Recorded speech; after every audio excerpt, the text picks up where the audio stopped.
couple of methods that are tried and true that I'm going to bring to Tucson, which I'm really Good. excited to bring because they're a lot of fun in groups. Um, Mhm.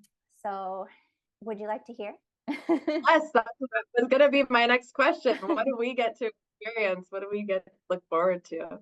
Yeah, so there's two methods that I'm the most heavily trained and experienced in. One is developmental transformations.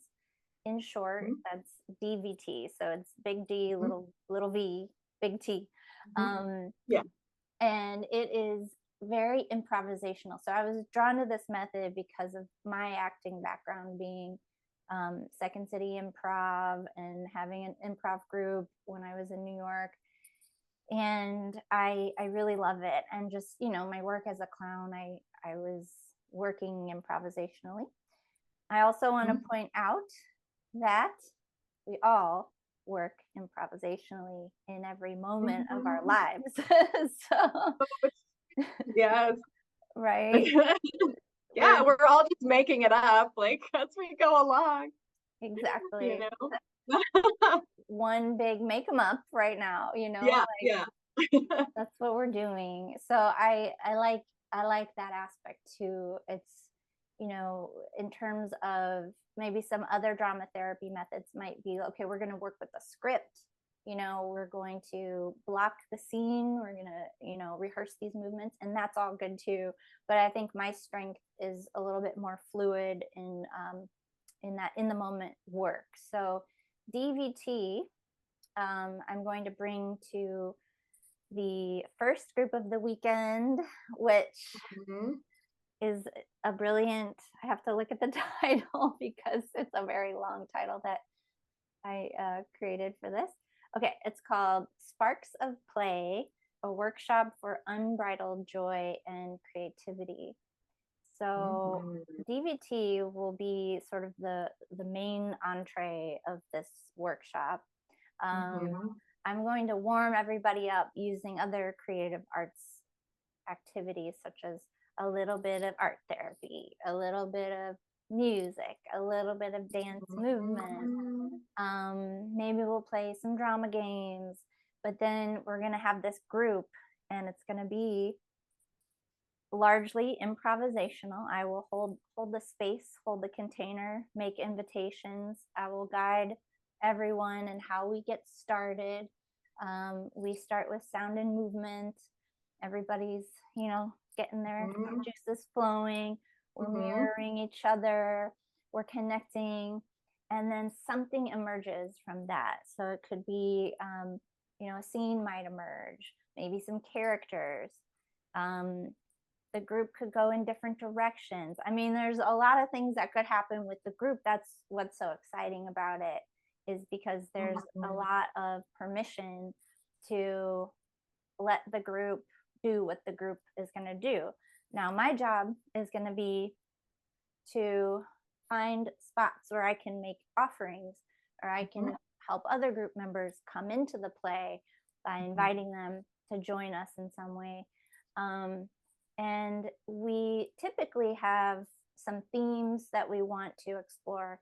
So that'll also be stated in the beginning of the group. I'll state that and I'll just put it into the circle, what we might Mhm. be wanting to play with. But there's room too. There's room to Mhm. go in other directions. So we're using our whole selves Yeah. and nothing else. There's no, blocks or dolls or anything, Mhm. Or puppets, wigs or yeah. wigs. There's no costume pieces. Like it's just all ourselves, which can be very vulnerable. But and when somebody is warmed up to it and invited in a certain way, you know, we will find it together. And Mhm. it's also, nobody is sort of forced into a spotlight. So if Mhm. anybody feels hesitant, they have full permission to be an observer, to, kind of do their own thing as they're watching. But um that's sort of, it's very difficult to verbalize. You have to Mhm. experience it. So I want to Yeah. invite everyone to come in and see what it's like. because I'll also be doing it the next morning, which will be for anyone who identifies as a caregiver, Mhm, a helper, mhm, anybody who feels that they give a lot in mhm, service. Maybe it's being mhm, a mom, and mhm. I want to invite all those folks to come and actually get a joy injection. Yeah, So yes. And that one has a beautiful name as well. It's Renewal of Radiance, Nurturing Joy in the Hearts of Helpers. thank So you. I love the titles that you came up with. Yeah, yeah, they're fun. They're just long and hard to remember, but Yep. And and such an important topic. And I love how expansive it is in the definition of what a helper is, because that's like when there's a lot of output and a lot of giving, it's hard to receive or allow ourselves to receive or find time to receive. But this is a real, just a couple of hours to allow yourself to access joy, to create this space with other people to facilitate and to not have any pressure that it's supposed to look like something in particular. absolutely. Um, I think is the key here with all of this is that yeah, you can choose how much you want to participate and how much you want to stretch, and you're still part of this collective accessing joy together. It's really beautiful. Absolutely. Absolutely. I think what you said is like a core tenet of all the creative arts therapies. It's about the process and removing any pressure to have a certain product or outcome. Um, Mm, so I appreciate that too. When I was in New York, I wasn't somebody who was like eager to be on Broadway, mhm, which I looked at all my friends who were on Broadway and auditioning for Broadway, and I was in awe. And I just knew like that wasn't quite me or where I was at. So I think I just enjoy the exploration of things and experimenting and being in mm, beginner's mind. And I mean, I think all of those folks on Broadway could say the same thing, but they had a bit higher of an ambition perhaps to yeah, yeah. see. But I think I mean, I was pretty satisfied with doing, off Broadway stuff, where I didn't have the Mhm, pressure, to have a certain outcome or sell a certain amount of tickets or whatever. So yeah, I love that. I love bringing that to other people, mhm, and absolutely, like I just I hope that people will come if they're curious, if they have mhm, even just the seed of curiosity. um, mhm. Maybe they're thinking to themselves like, well, I'm not an actor, or whatever the objection is. I hope that if they find the curiosity, that can be a seed that will bring them in to the group. Mhm. Yeah, I love that, and I love how you kept this core concept. This modality just sounds so you, that, like, you've the way that you entered into this realm and, like, discovered, "Oh, there's an approach that fits exactly how you're living and how you're finding joy in your own life and how you're existing in areas that can have a lot of pressure and still keeping the joy and fun and curiosity and interest. And I love that you're bringing that to us as well and having us get a glimpse of what that might be like to not feel like there's one way of being, or even in accessing joy, like there's not Mm. that doesn't have to be an area in our lives that also has a definition Right. or a goal. So Yeah. we're just so lucky as humans. We are. And I think it ties into what you were describing about pleasure. I see the two very Yeah. close, right? Joy, pleasure, and Yeah. following that and giving Mhm. yourself permission to Mm, listen to what that is for you and mhm. your unique self, your unique likes, you know, Yeah.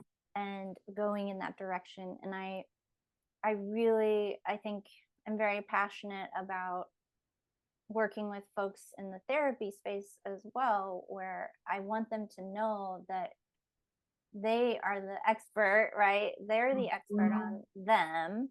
And mhm, I can, you know, guide and I can try to, you know, support them seeing themselves in that way and noticing what the voice is that's saying, yes, I like that. Let's go that way, mhm. you know? So I think that's really important that people can feel empowered for that. Yeah. It strikes me, it also is a way to just going back to the improv piece and how we're just making it up and we're going with whatever is in our path right now, that we don't have to have all the answers, but having that flexibility and like openness to just allow things to Hmm. be.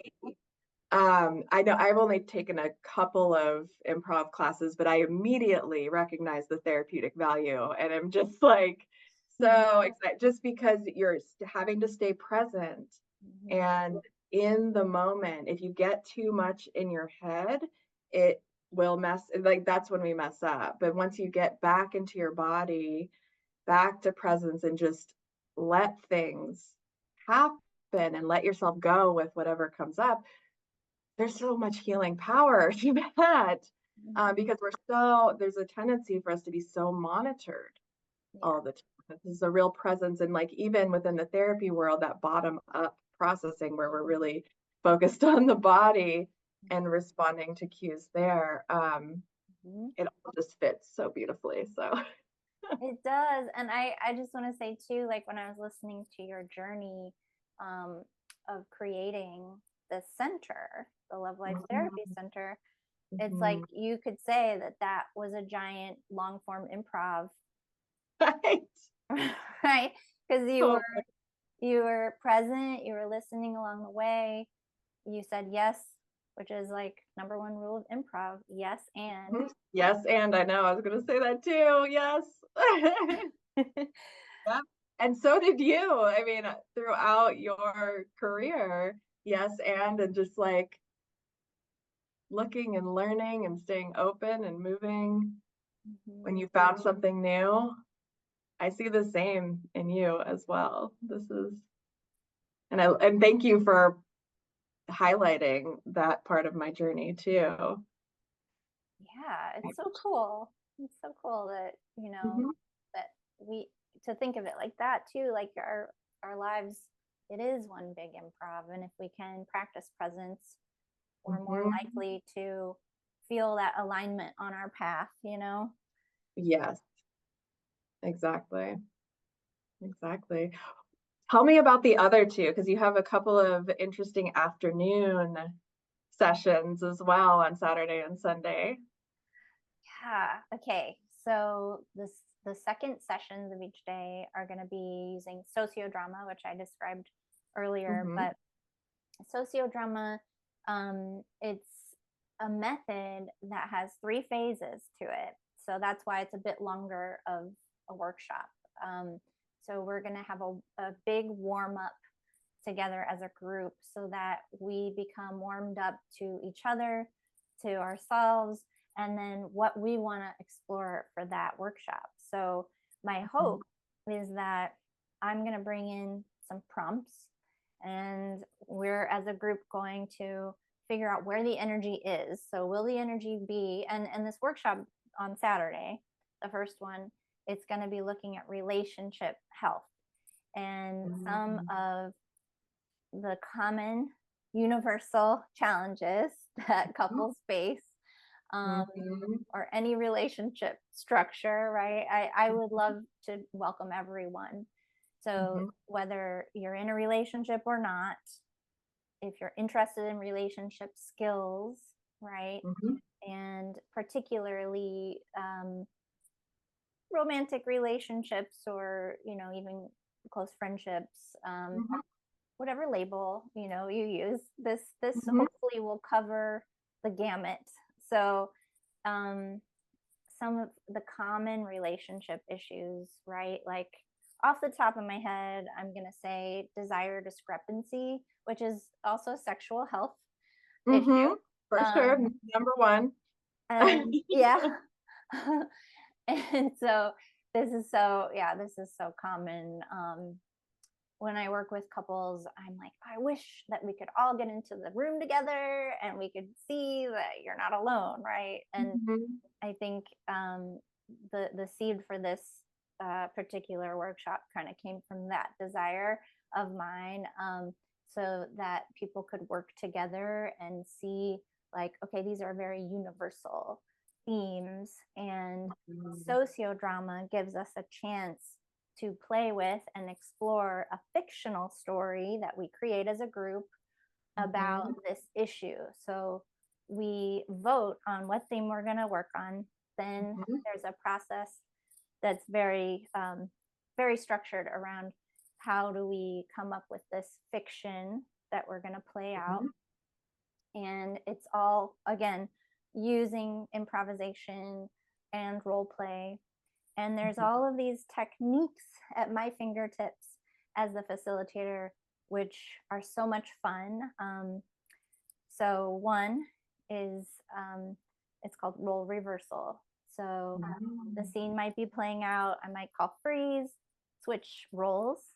Two Mm. people have to physically switch places, and start from where I said freeze, and they play the scene out in a different role. And so they're literally being in the shoes of the other. How much more powerful of an experience can you have? I mean, just having not only just as a witness in the group and just seeing the transformation of the transition into the new role and also experiencing it on your own. I mean, that's empathy. That's literally putting yourself into the shoes of the other person. Like, but you're doing it physically. I just love this concept. Yeah, it's so cool. And um another one that I really love is called magic curtain, where I might say, okay, freeze, magic curtain. I pull down the magic curtain, and this is usually a moment that I'm seeing between the two people in the scene where, I notice one person is not being able to express what they really want to say because they're trying to be correct, they're trying to be Mhm. appropriate. And so the Mhm. magic curtain comes down, and then they have full permission to let it loose. And everybody gets to hear, like, what is actually going on in their mind. And they get to express it out loud, with the idea that the other person in the scene pretends they can't hear, right? So it's Mhm. not actually part of the scene. It's almost like hearing the inner dialogue. Yes, that is amazing. I mean, like we can talk about that. We can talk about what was happening behind the scenes in our own minds, but to be able to act it out and go through the process and even again, like witnessing this, oof, Yeah. Yes. And the powerful. witnessing folks, because they're so much a part of this whole enactment, even though they might Mhm. be in their chair for the whole time, Yeah. there's also an option for the witnesses to participate if they so choose. So anyone witnessing can say freeze, and they can jump up and be a double for Oh my someone God. who's in the enactment. So the way they do that is they stand behind the person, and they put their hand gently on their shoulder, and they speak as if they are taking on that role for a moment. Wow. So they might hear, somebody on the stage, so to speak, say, like, I hate you, you know, and then they'll be like, freeze, and they'll come up, and they might say, you're making me so furious right now, or I'm feeling so enraged at this moment. It's really hard to love you right now. And then Yeah. they take their hand off, they go back to their seat. We call action. And then that person who is in the scene, they can either say it verbatim, the way that the doubler said it, or they can use a part of it. and try the line a different way and just see. And we're all witnessing, how does that play out? You know? So anyway, those are just Whoa. a Yeah. few. Yeah, no, that is amazing. And I hope that people are feeling inspired and like curious and like, I don't know, as I am. I don't know. This is just such a beautiful opportunity to really embody what we're experiencing every day possibly, or what we can definitely resonate with, and allowing ourselves a different, like different options, that we there are options, and that our feelings are valid. I just see a lot of opportunity for um, self-validation, and again acknowledging the collective experience as humans and what we're navigating oftentimes alone and in our own minds. Right, exactly. And there's so much rich insight that comes out of this. So the last phase of the sociodrama is that we all create a circle, and I go one by one and I ask each person, what was it like to play this role, or what was it like to witness? Hmm. And at that point, people can share as they please. But it's really processing, like, wow, like what came up. And it's also important to say, like, we're not critics, we're not judging the performance. That's not what it's about. It's about, how did you connect with this role, Hmm. and what came up for you, Yes.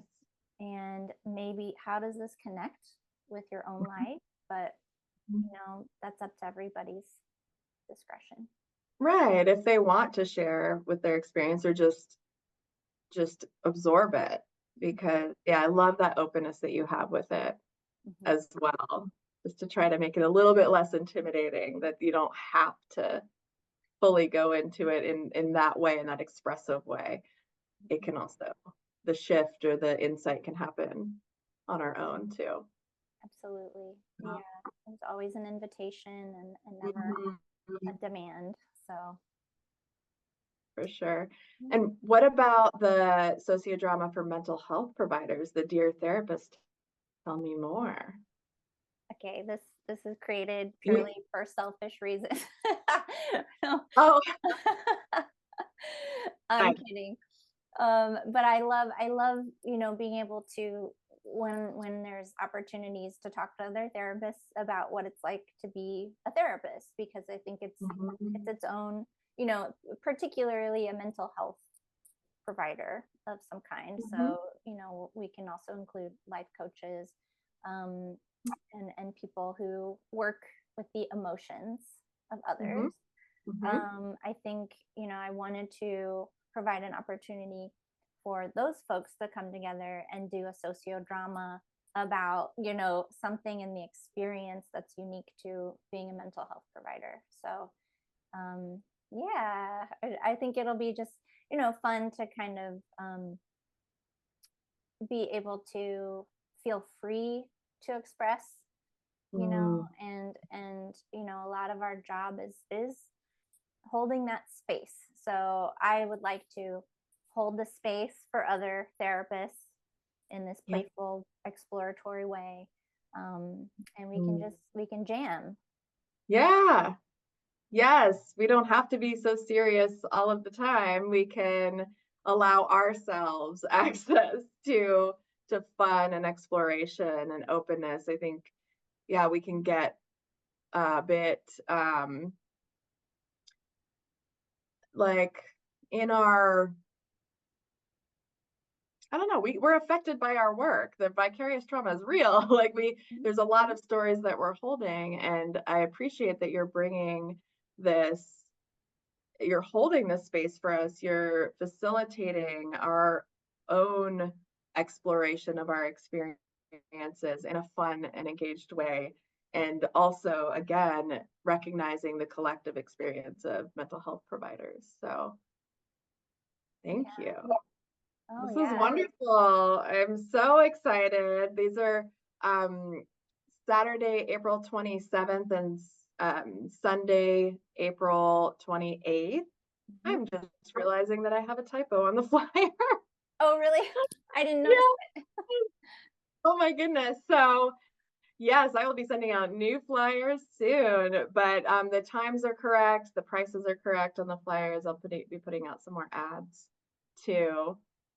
Um, but so excited and looking forward to you coming to Tucson and offering such a unique, I mean, as we're learning from today, that how few drama therapists there are. And I know that there are people doing creative work. I just haven't seen it developed in this way that's so targeted to, I don't know, the clients who we work with or the people in our community, with such a diverse like a range of experiences. Like if you just want to access joy and creativity, if you are in a relationship or relationships and you or not, and you just want to work on relationship health in a totally different way. Um, if you're a caregiver and all, giving and just need space for yourself, or if you're a mental health provider, this is just like usually there's maybe one offered here and there, and now you have a whole weekend of a variety of experiences for us to enjoy, with either if it's one or many of them, as I will be at most, if not all of them. And I'm so honored. I hope so, Erin. I hope you're with me in all of those. Yes! And I will be interactive and right in there, placing my hand on someone's shoulder, possibly. I don't know, we'll see. But maybe after, I mean, after the first workshop, I may be loosened up and Be so even warmed more, up. yeah. You'll be taking on a big role. Yeah, I see Yeah, it now. for sure. Um, no pressure, but I thank you so much for being excited and seeing this in your vision, seeing like the value of play and calling this in. Like there's no accidents. I really Mhm. believe, and so you know, for me to come to Tucson, I'm thrilled. I'm like, I've never been there before and I've heard great things. And I've Yeah, experienced some of the community in our play shops so far virtually, and just such great people. I'm really thrilled to be in person with and spend a little bit more time with. So, yeah. Tucson is truly a different vibe than anywhere I've lived. I've lived on the East Coast, Midwest, South, and now this is the farthest west I've gone. But Tucson in particular has a different vibe. There's a lot of, I think, vulnerability that is more easily accessed here. There's a sense of community. When you get it, I mean, I know that there's also spaces where it's not that, but like what I find more easy to access in Tucson than other places I've lived is that like the desire to connect. And I think you're gonna just fit beautifully in our space, in our community, and can't wait for people to meet you and experience what you are offering. oh, So I'm thank you. so excited. It sounds like a really special place. So I'm honored. And if anybody is interested, I will say that there are some early bird prices. So if you're interested, I encourage you to go straight to get that discount. And where you can find it, we were going to have the links up or down, Yeah. not sure yet. But I can say so there will be links. You will see links. And I can say verbally, it's www.sparkofplay/workshops, or you can just find me Spark of Play, Jamie McCoppin. Um, you can go to that page on my website, and you'll click a button that says learn more and register, and that'll take you to Eventbrite where you can purchase the tickets. So I can't wait to meet you. That's all I'm gonna say. Yeah. Yes, and I can't wait to see who shows up and who gets to play with us. So, so excited, and thank you so much for doing this meeting with me today, this interview, our recording of our interactions. I think is really smart too. Yeah, and hope that whoever feels called also can join. Yes, Please feel free to reach out to either of us as well. definitely. My website's www.lovelifetherapycenter.com. Perfect. So And your yeah, Instagram is? is just at Love Life Therapy Center. Yeah. And mine is Yes. at Spark of Play, at My Spark of Play. Mhm. My Spark of My Spark of Play. That's what I'm Play. putting up. Thanks. Awesome. Okay. Well, bye everybody. All Thank you right. for watching. Goodbye. See you soon.